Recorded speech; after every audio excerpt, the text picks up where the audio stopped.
Hello, everybody, and welcome back to Set Roulette, held by the Mythic Society. We are covering it. We are from Team Segoy, or at least two of the three of us are, myself and the mighty linguine, Carolyn Kavanagh. How you doing today?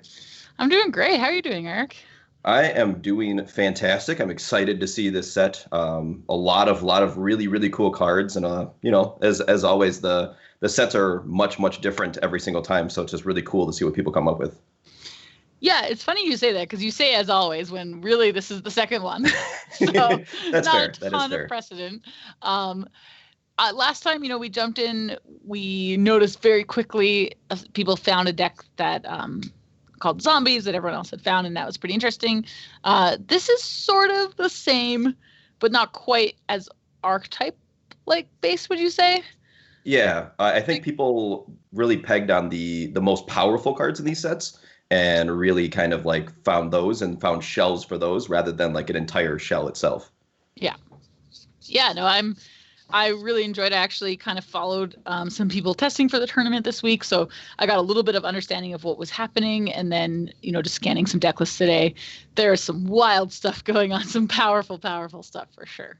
Yeah, so I suppose we should go over the format. So the format is it's called Constructed Roulette, where they essentially select 5 non-core sets and then 1 core set, in quotes, set. This time for the core set, we have Masters Edition 3. The other sets that we have available to all of our players is Invasion, Battle for Zendikar, Legions, Darksteel, and Dissenssion. So the main cards that we've been seeing so far have been Skull Clamp, Mana Drain, and Mind Twist. So that's going to be very, very, very exciting to see. With all these sets, do you think that maybe are we missing any of the more powerful things, or is this just like kind of what we've seen? You're missing something pretty powerful. That is true. So Mana Drain, Mind Twist, and Skull Clamp are great. Mana Drain and Mind Twist both come from ME3. Yes. You know what else comes from ME3? What is that? Dual lands. Oh, that is true. That makes a really big difference. A lot of these deck lists are 3 or more colors, 5 sometimes if you're being extra greedy, and that comes from the help of these dual lands. The mana last time was nowhere near at the power level of the mana this time. Yeah, and I think you saw that with the zombies deck, right? It was just literally just mono black zombies, and now, like you're saying, like there's 4 or 5 color decks, and it's like, well, I guess the dual lands just help out there. But going on from just what the set is, what are these people playing for? That's a great question. So the prize structure is pretty structured, or pretty similar to the last event, which is nice. So first place is playing for $200 of the mythicstore.com store credit. Pretty cool. Second place will earn themselves $100 in store credit. Third and fourth will earn themselves $50, and fifth through eighth will earn $25. But that's actually not all, Eric, which is pretty cool. Yeah. Playing tournament, win prizes, I get you. That's totally fine. But we over here, and by we, I meaning this event, has a pretty cool bonus round. So we actually have had in the past a deck building contest with the winners being chosen by Zvi. Doesn't need a last name, just Zvi. Zvi Moschwitz. Yes. Okay, brag much, that's fine. Yeah. And so he actually is going to be handing out 3 winners of different categories. So we have best choice, sweetest brew, and most powerful deck that isn't the best choice. So basically, the best choice and most powerful deck that isn't best choice are very similar. It's sort of like a first place runner-up thing. And then the sweetest brew and each of those winners gets $10 store credit to the Mythic Store.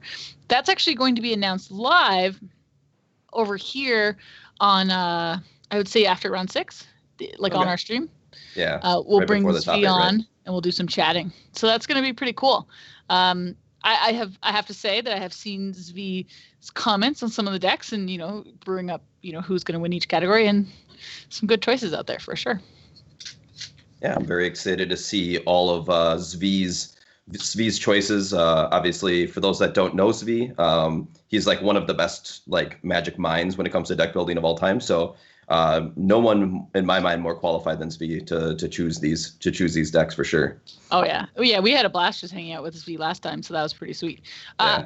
I think we're actually getting pretty close to kind of finding our round 3, because we did jump in on this. I guess we should have clarified, everybody. Yeah. Sorry, the tournament has been running in the background. We're jumping in right into the start of round 3. I believe pairings have gone up. Players have started playing. Hopefully not the one we're going to go see, but we'll see. But it looks like we're going to go and we're going to be watching Ben Weitz. Oh, nice. On Bug Skull Clamp, though. Pretty sure Ben has more than 3 colors in his deck. I'm not sure. Let's take a look at his deck list and see how right I am. Oh no! Yeah. He's got 3 scrublands and a volcanic island. Come on, that is not Bug. That's 5 color in my opinion. No, his deck is mostly Bug. I think so. This deck is playing some cards that use the thing called Converge, or the I don't know what the keyword Converge. Oh, yeah, right. Which checks to say like what different types of mana, or different colors of mana were used to cast me, and that is why I believe that is why he is playing these black, I guess white and red splashes. He has some pretty interesting cards. I don't know if you remember old Woodland Wanderer, but that's pretty sweet. I do remember that card quite a bit. A 4-mana 2/2 Vigilance Trample that says put a +1 counter for each color mana was spent to cast it. So that is easily 6 mana, or a 4-mana 6/6. So let's jump in and check on what Ben is up to. All right. Looks like we're seeing a 3 visits right away. This card is super cool. I forgot that like there's like some P3K stuff in this set in the Masters Edition 3. Yeah, the one thing that's a little disappointing for me, and it's totally by accident, but these decks seem to be driven by ME3 like a lot. Like a lot of these, like I would say people's decks are built mostly from ME3. Just doing a little behind the scenes from our opponent. It's all good. Just checking on our opponent's deck list, which is great because we should actually know what his opponent's up to anyway. Oh, that's true. That is true. I could definitely tell you that eventually. Benjamin Weitz. Oh, his opponent has a much better name for their deck, for what it's worth. Their opponent's name is 5-color Sultai. Which is a much more accurate name, in my opinion, since they're telling the truth. They're saying there's 5 colors, but it's a Sultai deck. It does actually look like this is a pretty close mirror. There are some differences. No Woodland Wanderer in our opponent's deck list, unfortunately. But I guess we should figure out what's going on in the actual game state. So jumping in, it does look like Ben has this most powerful card we spoke of today, called Skull Clamp. Wow, Ben really likes to check up on lists. That is going to be one of the hardest things about this format, right? Is because you've only had, they've had like 2 weeks to prepare a little bit, and so then just like, you're going to have to like, your opponent came to different conclusions than you have. So just like knowing like just the small changes, because you're saying that this is close to a mirror, right? But Ben's not playing things like Probe or like like Ruinous Path, so he's trying to figure out exactly what the differences are, which is going to be a big change.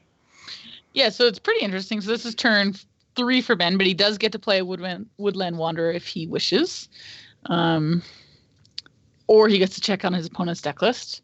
One of those things gets to happen. Yeah, checking to see how bad a mana drain I think is going to be at this point, and just making sure that mana drain is in the opponent's deck list. And I don't think I could afford to always be playing around mana drain. It would be so stressful. Yeah, I definitely agree there. 4 mana. Oh no. Mana drain. No. So Mana Drain is a pesky counter spell that actually puts the CMC of the spell countered in its opponent's in their pool next game. Nope. Next turn. Next main phase. Next main phase. Okay. Well, I got there eventually. Stumbled on through. It's great. Moral of the story is it's great. You can actually do some cool stuff because it says next main phase, right? I remember playing Mana Drain in Vintage, and you would cast like a spell on your main, your first combat or pre-combat main phase, and then your opponent would like force a will it, and then you'd Mana Drain it, and you just get 5 mana in your second main phase. Gosh. So that was like pretty cool. Wow. So this is a fact or fiction. What do you think of those piles? Well, I didn't get a great look at them. I saw a Woodland Wanderer, some lands, okay, and another fact or fiction. Oh wait, maybe the opponent does have Woodland Wanderer. Was I just wrong? Oh, they do have Woodland Wanderer. My bad. It was at the top of the list. My bad. 5 mana. Is this the like X flyer? The Skyrider elf? I was gonna say it's probably the Woodland Wanderer, and then the floating manas from the Mana Drain. Oh, my bad. Okay, I wasn't sure. Oof, it's a huge pickup. This is like always the scary part. Let's go. This is like when your opponent goes cards in hand, and you're like, oh, come on.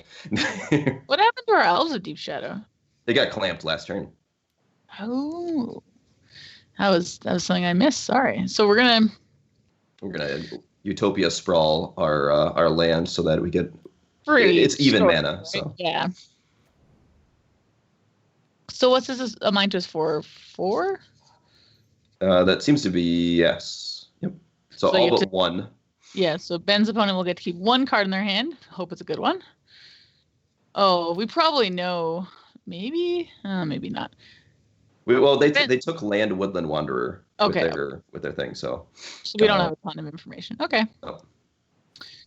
Well, Ben's taking 6 here. I think they can set up like a pretty nice turn eventually. So the card in his hand, Recoil, returns a permanent to its owner's hand, and then they have to discard a card. They have to discard a card, yeah. I will say his opponent potentially could play around that, like holding lands and stuff for a little bit, but we'll see how that goes. I don't know. His opponent hasn't clearly looked at Ben's deck list as much as Ben has. So. Yeah. Oh, and this is actually pretty sweet because now we get 6 power right on the elf. Right. Skullclamp, is known for getting on X1s, but sometimes it just makes your creature big. Big. Well, that's why it was busted before, right? It was +1/+1. Yeah. Oh, yeah, that's true. So what is this sword? This is Fire and Ice, so pro, blue, and red. And does some cool things. I just don't know what those cool things are. It does 2 damage to any target and then draws a card when it deals damage to your opponent. So it won't be able to finish off the Woodland Wanderer, but it will draw Ben a card if he chooses to deploy it and equip it in attack. So we could just go for a huge attack, right? Attack for 8. I'm trying to see exactly. We don't win that race, though, unfortunately. Yeah. I was trying to see what exactly our opponent could how they could punish us for this play, and obviously just like losing the race. Let's see, we go for 8. No, we would be winning this race. Right, because we do for 10 this turn and 10 next turn, so that would be lethal in 2 turns. Wait, it's 10? I thought it was only going to be. Well, it's 8 for the equip because it's +2/+2, and then it's 2 damage from the sword. You got me. So it is 10. So yeah, we do win this race. Sorry, I was thinking we lose it, but we also have recoil, so it is likely we would not lose the race regardless. Yeah. Taking a look at the deck list here, and there's not a lot that can punish you. There's 1 Ruinous Path. There's 2 Echoing Decays as the removal. Ben is deciding here just to recoil to be safe. Attack for 6 this turn. Brings us down to 14. It doesn't. His clock is still. That does shorten the clock or make it longer. Sorry, now it's going to be 3 attacks, right? Yeah. I'm still going back to that deck list. Gotta keep things tight from the Benjamin Weitz. I hear he's played some Magic before, so. Yeah. So there was you've known Ben a long time. Yeah. So Ben and I go way back. We used to play at a place called the Monster Den in South Minneapolis of Minnesota, and I've known Ben since he was a very small child, which is really cool. And it's awesome to have seen his growth as a player because. Obviously, when we first met him, he was just, throwing cards at random at things. And yes. Now you can see he's checking his deck list every single turn.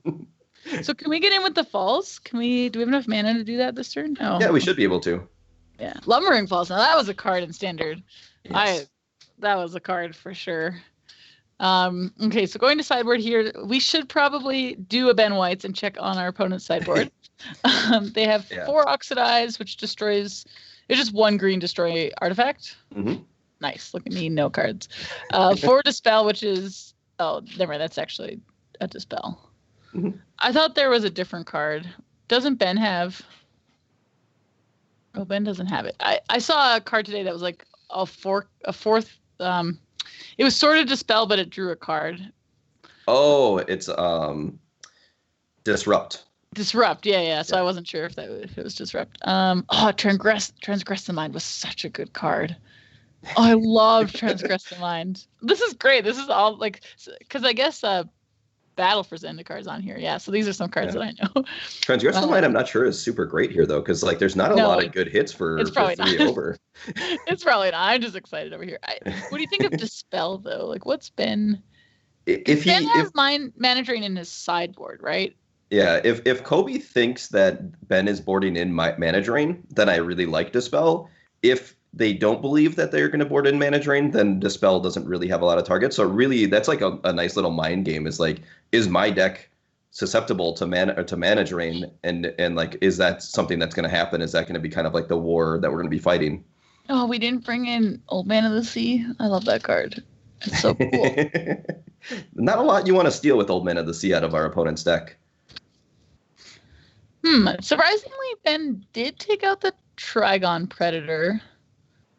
There's only one sort of Fire and Ice in the does our opponent not have Skullclamp? No, they just don't. They came with just Mana Drain and Mind Twist and no Skullclamp. Oh, so they only went for 2 out of the 3 most powerful cards.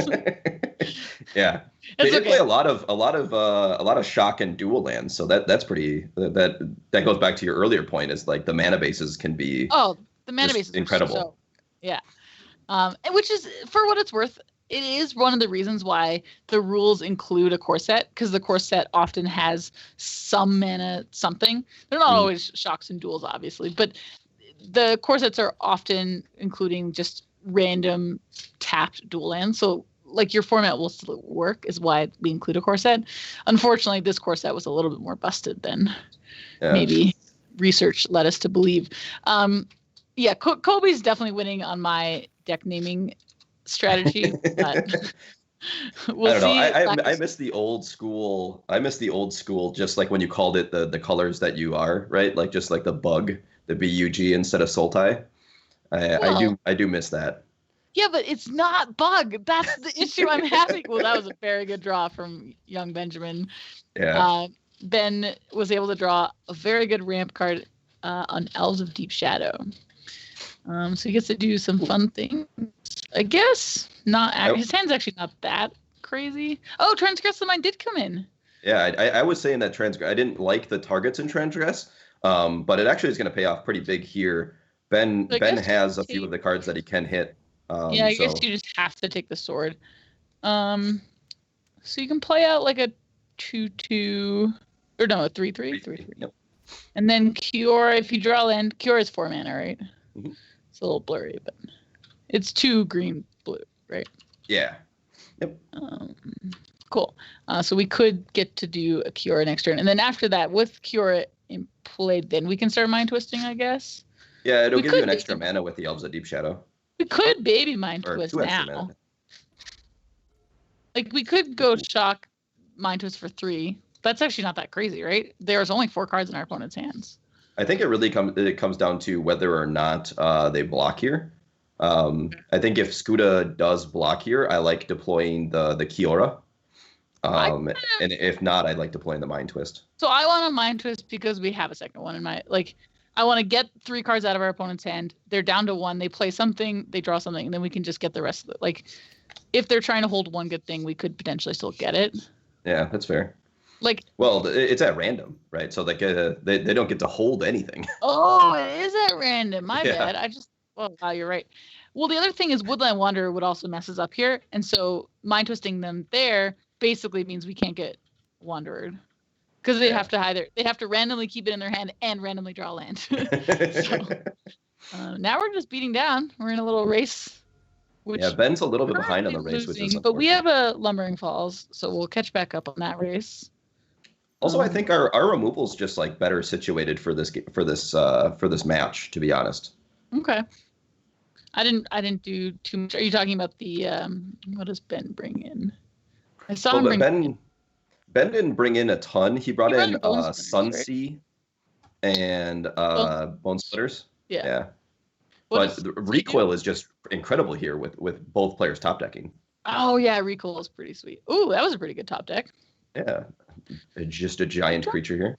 Okay, so here's a choice that Ben's trying to make: is does he take a damage to make a 6/6, or does he not take a damage just to make a 5/5? So taking the damage brings him down to 9 life. If his choice is to chump block with the Skyrider, or not chump block, but trade with the Skyrider. Trade and then take another 4. Yeah, then you would be. It would. I think this is the same clock. So I might have just taken the extra damage. Yeah, I wasn't able to do the math really quickly. Can we also get him with Falls soon?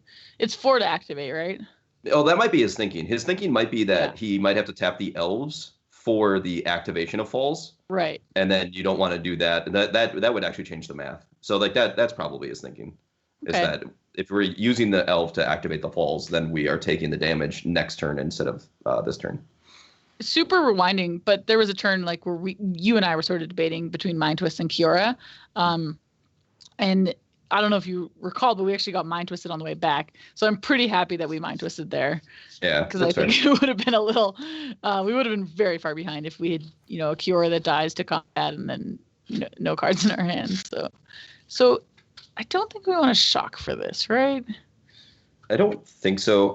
If we shock, we actually put ourselves dead to the 4/4, and then we end up having to chump the 4/4. They get to attack with both. Oh, yeah, we go to 4. Yeah. So we could take a point off elves here, and I don't think we can afford to attack as the issue because we're not really attacking for lethal. Unfortunately, we're only attacking for 12 if we do that. Yeah. Well, yeah, no. I was going to say technically, if we shock, we're attacking for lethal, but it doesn't. We could attack with the Lumbering Falls and the Woodland Wanderer. And then hold the Skyrider elf back for a chump. Yeah, for a chump. I like that. I think we need to make some progress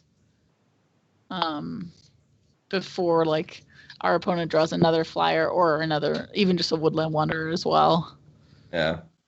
I actually think they only have 2 in their deck list. I had been saying that Ben has like better top decks, but he just like hasn't really been drawing them, unfortunately. So what does 3 visits do? Oh, search your library for a forest with that card. Okay. Sorry, I was catching up with some of these things. Yeah.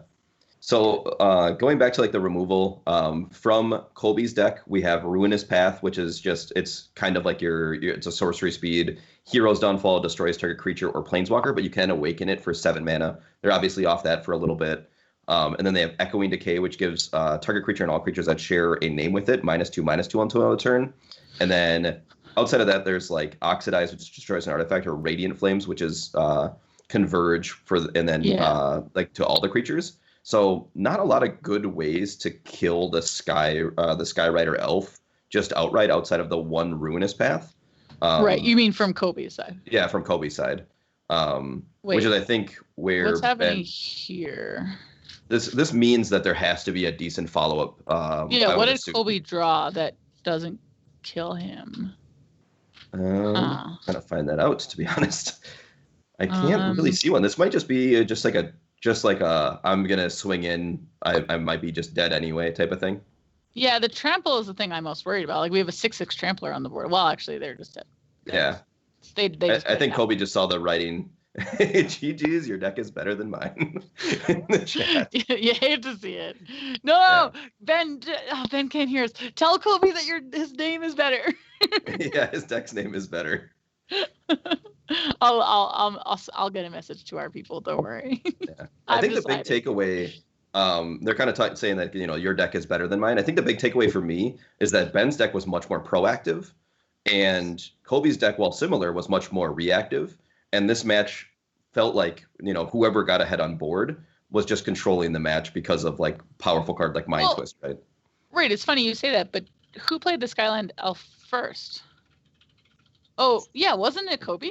Kobe played it before first, and played a second one. Like the big thing is like the like Ben had more threats to draw too, and then also like with cards like Recoil actually had ways to get out of it. I'm not necessarily like played out, I guess, exactly that way, but it did allow Ben to have, I think, an advantage in the matchup.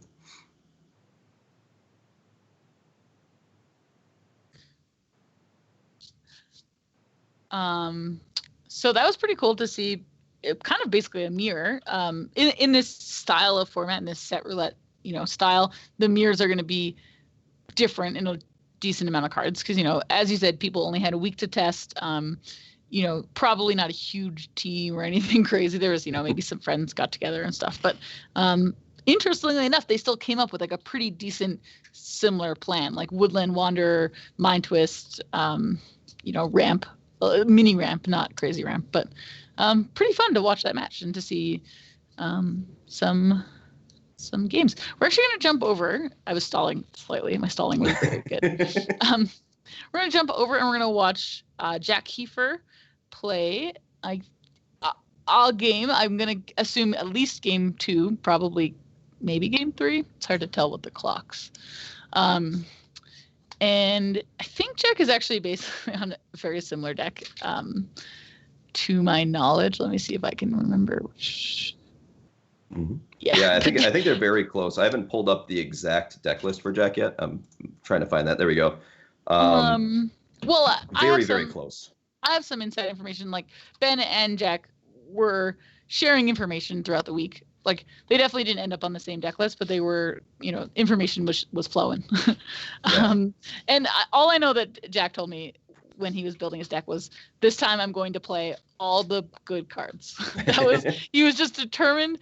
He played in our last Set Roulette Tournament, tried to build something fancy. I think maybe Black Red Reanimator.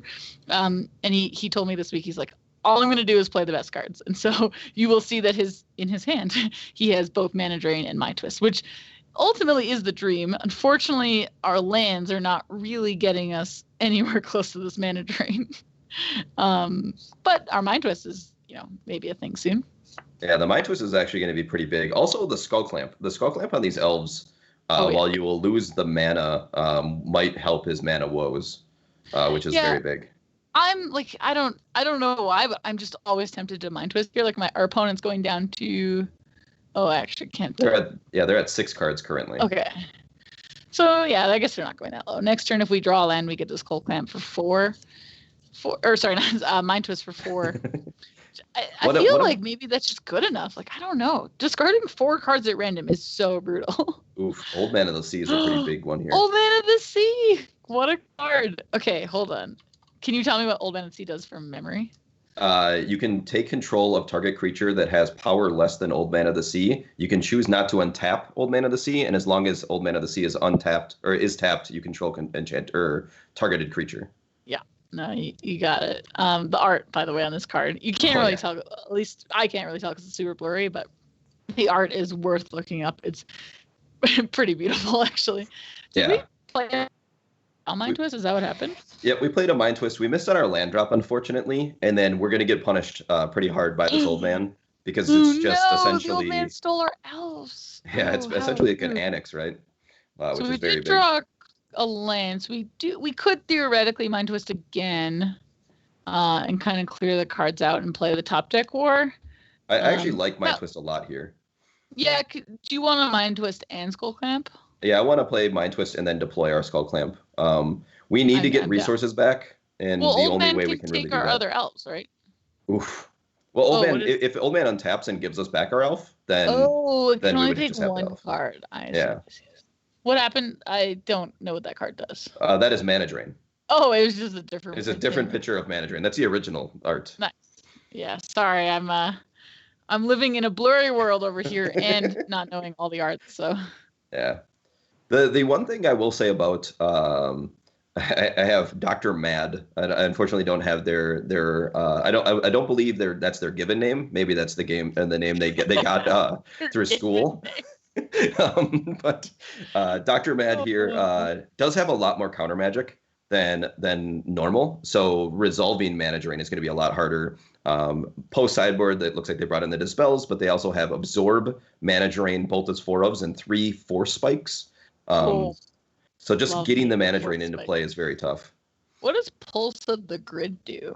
Pulse of the Grid allows you to draw 4 cards, and then your opponent can choose this is the wrong one. I'm thinking of something else. Okay, so it's draw 2 cards. Draw 2 cards. Yeah, go ahead. And then discard a card from your hand. Then if an opponent has more cards than you, you can return it to your hand.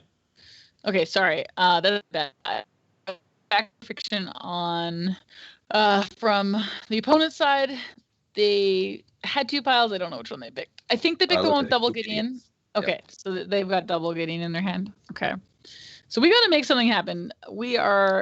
Jack is struggling with this blue mana. We have 1. What does the 1 mana card in our hand do? Is it Disrupt? It's only counters target instant or sorcery, unfortunately. Well, it's 4 spike. It's 4 spike for instant or sorcery. Draw a card. Yes. Yeah. But the problem here obviously is that they would have the extra mana anyway thanks to our elves and then just like having 5 mana, but you can't actually counter the planeswalkers, right? So if they just like slammed Gideon, you still just have this disrupt, which I would assume imagine they're playing. Here. I imagine they're slamming Gideon. What was the point of taking a pile of 2 of them? Yeah, I mean, I definitely think they are gonna play Gideon, although they're tapping way more mana than Gideon, so maybe this is something else. Or maybe they just tapped an extra mana. No, they don't have double white, so I don't really know what's happening. I think our opponent made a little boo-boo, and Gideon will be here shortly through some technical difficulties. There we go. Okay. I was like, I think they only have 2 cards in hand. I think they're both Gideon, but maybe I'm wrong. Yeah. They're both Gideon. Yeah, I really like these set roulette tournaments, but I really enjoy when they have a set that I at least know. So Battle for Zendikar, I knew. Wait, we were talking about this. There were only 2 powerful cards. Was this you that said this? There are only 2 powerful cards in Battle for Zendikar: Ulamog and Gideon and ally. Yeah, Zendikar. Yeah, the Gideon I played a lot of. That card is like you said, incredibly powerful. Oh man, I had that in my like Abzan modern list for a little while. It's just like a really good planeswalker. Yeah. Not right now with our formats being a little out of whack, but Gideon we'll see play again. One of the funny things is that I was wondering if people would just start playing Karakas.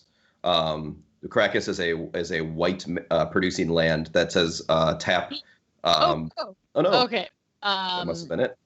So just to catch up there, unfortunately, we did draw the second blue, but Jack determined to be dead, and it sounded like it was likely a deciding match. I don't know if it was game 2 or game 3, but it does look like Jack was defeated in that match. So we're back to us. Yeah. And I think that's probably all we have time for. Or does anyone know if we got anything else? Oh, we got some DC Sports still playing. Yeah, okay, we could jump on over and watch some more Magic. More Magic is always better than less Magic. I do love watching some Magic. Wow, Zach's opponent's name is Tic Tac Toe, so I'm cheering for them. That's a great Moto name. It's basically what Moto is, right? So we're definitely in sideboarding here. Again, unfortunately, Moto's not super great at telling us, what game people are in the match, but we can tell you that we're going to a sideboarded game, so that's exciting. And maybe when we get to clocks, we can make an estimated guess. What is Zach up to? What is? If Zach would have scrolled down, we would have also been able to see kind of what happened. But unfortunately, we just see that they joined games. This has to be a draft. This is not. Oh yeah. One second. This is not Set Roulette. I was like, wait a minute, what is happening? This is not what Zach submitted. I know what Zach submitted. It's like, how come nobody's playing Obosh? Wow, we just got so tricked. I really hope that Tic Tac Toe beats Zach in Limited, as we were randomly showing. I think that might be it. There is this one PG8. Let's see if this is an actual match of Magic. Oh, we should probably jump over this PG8, Eric. I don't know about you, but there's a card in play that might get you a little excited. Ooh, I think I have an idea of who it is. They are playing their opponents. Their opponents, by the way, name for their deck is Kawabunga. I thought you might be interested in that. I am in for that, but you're going to be in for this board state when you join us. All right. There is an Arcbound Ravager in play, which we all know you love a good Arcbound. Arcbound Ravager is one of the best cards ever printed. Unfortunately, all I'm getting are 2 little dots. Here we go. We're back. Or I'm back. Ooh, that is a nice Arcbound Stinger. What's an Arcbound Stinger? So it starts off as a 1/1, and it has flying, and it also has modular. For those that are not in tune with modular, basically when a creature with modular dies, you can take the counters that are on it and move it to another artifact creature. So here, the Arcbound Stinger has been collecting a lot of counters. So we swing for 10 here, meaning we are forcing a chump. On we actually are forcing lethal unless they have removal. Oh, because we can stack the Ravager and put it all on the Stinger. Yeah, the Stinger. Yep. Okay. Yeah. I figured that was likely. I will say that chain lightning was sort of interesting because I think that these bug decks can actually cast the second part, like they can bounce back the chain lightning. Not in this particular case, but I think they can like kind of consistently. So it's pretty interesting. Yeah, looking at Cowabunga or the deck of Cowabunga, there's Echoing Truth, which could punish Paul here. Yeah, let's see what's gonna happen.